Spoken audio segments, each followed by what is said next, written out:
Hey everyone, I wanted to share a little bit about a post I put up on the new Project Roots Instagram page, which there is a link for below. And that was why I think small farms are the way we save the world.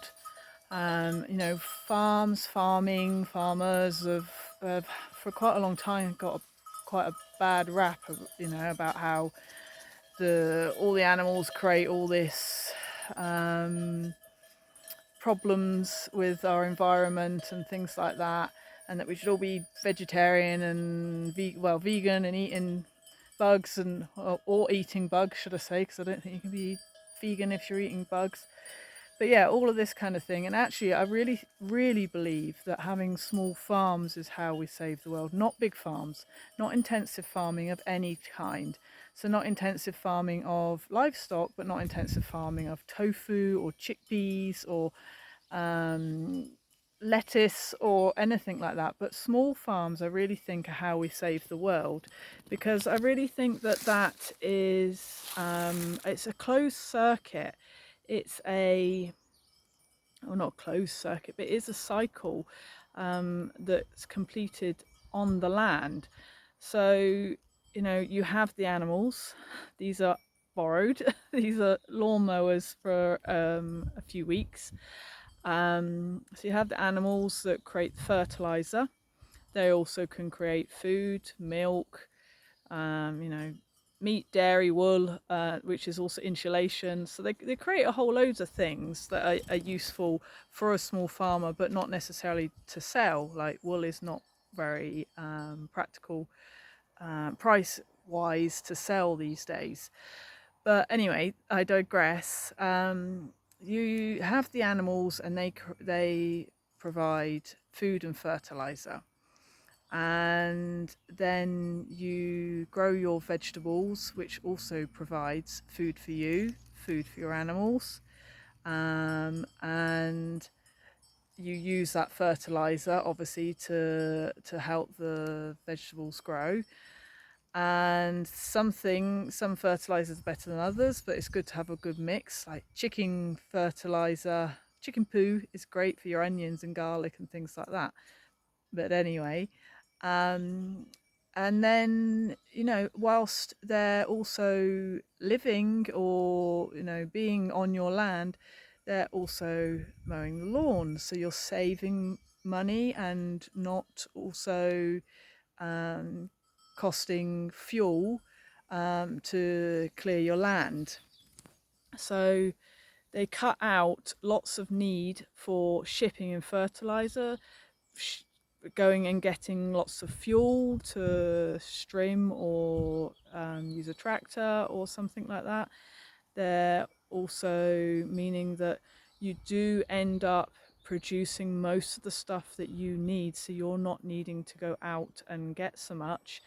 Last year, um, the need to buy any kind of food from anywhere was really, really minimal. And, as much as possible, I was growing what like the chickens needed, obviously what the goats needed at the time, and now what the sheep need. And by sharing animals as well, like this, by the neighbour coming and bringing theirs up, it means that this land gets trimmed, lawn mown for free, and they bring fertilizer with them.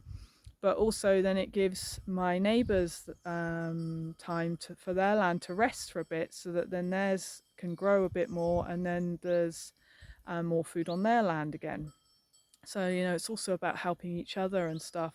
And if they're gonna have sheep, it doesn't mean you have to have sheep. You could have chickens or goats or mini cows or something, I don't know. But what I'm very waffly saying is that I really think if you consider what we're doing with buying stuff in from halfway across the world all the time, that's not practical. They're telling us that we should be veggie and vegan and stuff, but the only way to be a healthy veggie and vegan is to have all these superfoods, and these superfoods all come from other parts of the world, so they're all being shipped across the world. And also, like I said, anything that's intensively farmed, even if that's soya for tofu, is not helping the environment. They're putting a lot of pesticides down. They're destroying a lot of environments for small mammals and animals, and they're bringing in huge amounts of fertilizer, and there is a lot of waste as well. And that's another thing to consider. Where is all the waste going from what you're eating? Not just the food you haven't eaten on your plate, but the food, like the waste from the growing of it as well, and before it's packaged, when it's taken from the plant and put into packaging. Where does that go?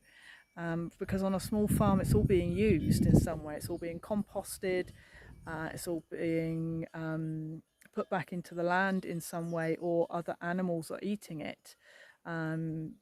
Chickens or goats are eating up the waste, whereas that doesn't happen on large farms. So large farms, I do think, are not very good for the environment, but small farms, I think, are the only way to go to help the environment, because there is no need then, or very little need, for having things shipped across the world and bringing things onto the land, taking things off the land. It's all there. And particularly if you have friends and neighbours that you can swap and utilise each other's produce, or whatever you want to call it, with, then that is even better.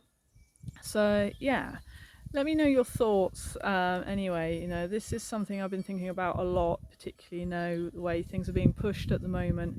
And I really think that if we can all go back to even producing a tiny amount of our own stuff, even if it's in our back garden, and swapping it with friends and neighbours, whatever they have a surplus of, then that's really how we save ourselves and save the world.